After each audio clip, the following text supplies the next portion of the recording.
The other frustration, Darwin Nunez. As in, No, he's got moments. Can I rebut that? Okay. I liked what I saw from Darwin Nunez, and the more I see him, the more I like him.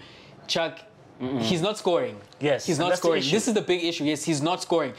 But as those stats that came out not too long ago suggested, and as what my eyes told me in that game, he is dangerous. He's 22. Yeah. Like, Haaland is 22, and you're looking at him, you're like, well, but not everyone is Haaland. Yes. You know, he is very much raw, maybe not even raw, not a little raw, very much raw. But when you see him making runs in the channels, making runs behind the defense, picking up the ball on the wide and running with it at defenders and fashioning chances for himself, when you see him getting it through the middle and getting a shot on target where it's not where it should be, but I can forgive that somewhat. Because on the one end, I do believe that goal scorers are born. But on the other end, I do think there's enough raw material there, and the coach who is tasked with actually bringing it together is very good. Lest we forget, in this Liverpool system, Mane was a Golden Boot winner.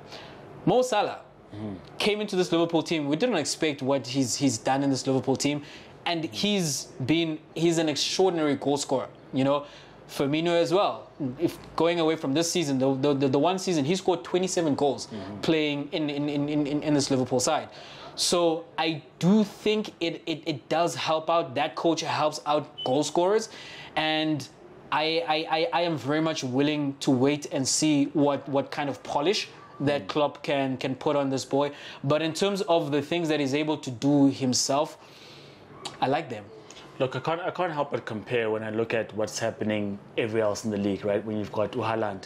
My frustration with Darwin Nunez is similar to what I had in Timo Werner. The tools are there, you're just not putting it together. But more so on Darwin Nunez because when the ball is played, he can just drop over the shoulder and defend like Yalshi, like I was saying, I want a chance, they don't have a chance.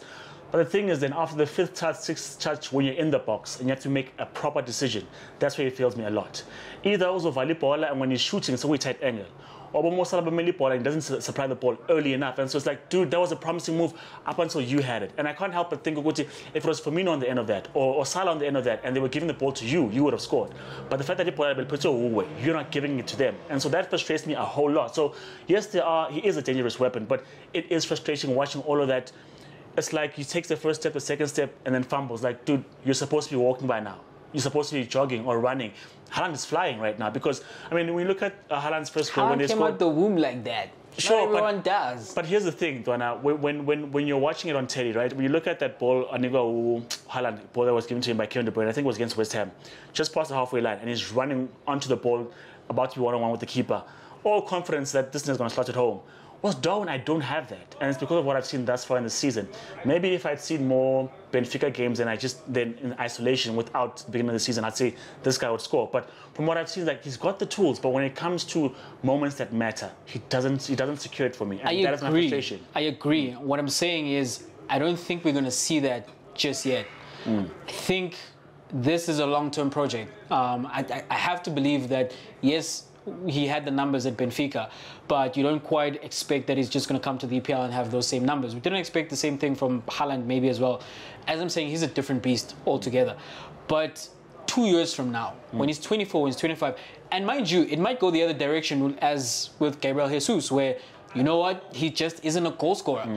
But I think we can give him some time. I think we can give him some grace period. It is something I've been accused of very often, that I don't give young players enough time to develop. Yes. What we are watching with Nunez is we are watching his development in real time. Unfortunately for him, he's been bought for big money, as well as the fact that Mane has left and he's replacing a legend at that club. And he is getting major minutes right now. It's not as if he's playing for the under-23s and then he's coming in for the Carabao Cup games, or if they were in Europa and the Europa games as well. He's required to do a job right now. I don't think he's equipped to do that job right now, but I think there is room for him to be able to latch on to those things that the coach is going to give him, and he might actually grow into a very dangerous customer in terms of that final product. Because what he does have now, as I'm saying, he's got a game which gets him into positions to do the business.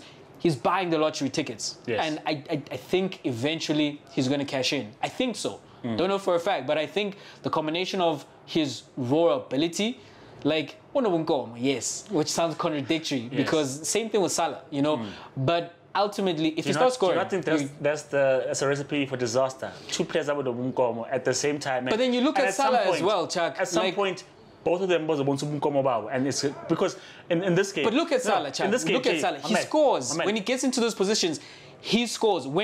And in that game against Spurs, he was central. And I don't know why Klopp has been taking time with this, but eventually I think this season is going to figure, just play the guy through the middle. You know, don't ship him out wide because for whatever reason it's not working out as much anymore from that side. Because also the formation has changed a bit. So when he's finding himself one-on-one with the keeper, you know for a fact that Salah is scoring, you know?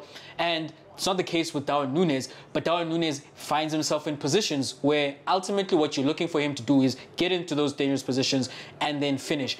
He's getting into the positions, he's not yet finishing.